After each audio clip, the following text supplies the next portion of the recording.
si la maman en fait souhaite allaiter, et si on introduit un biberon à la maternité, en fait on introduit un biberon sans PLV, en espérant qu'il y en a dans les stocks des matères, parce qu'il n'y en a pas partout, ce qui permet en fait, si c'est juste transitoire pour une question de poids, parce que souvent c'est ça le problème, et ça permet en fait de pas entraîner justement une potentielle seconde allergie aux protéines de lait de vache.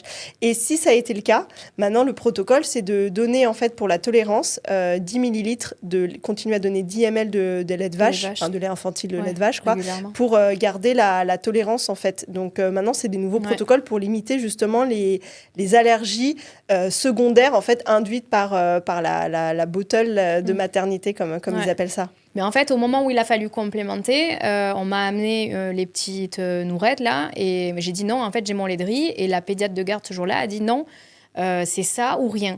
Et en fait, j'ai dit non, en fait, je donnerai pas autre chose, donc je tirais mon lait pour qu'il y ait du complément, mais ça ne suffisait pas pour la prise de poids, donc ils nous laissaient pas sortir.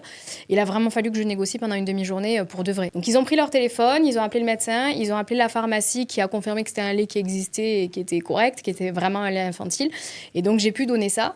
Et donc, il en a eu un petit peu sur la première semaine. Et après, donc, l'allaitement a roulé jusqu'à la diversification sans besoin de complémenter. Donc, on a introduit à la diversification.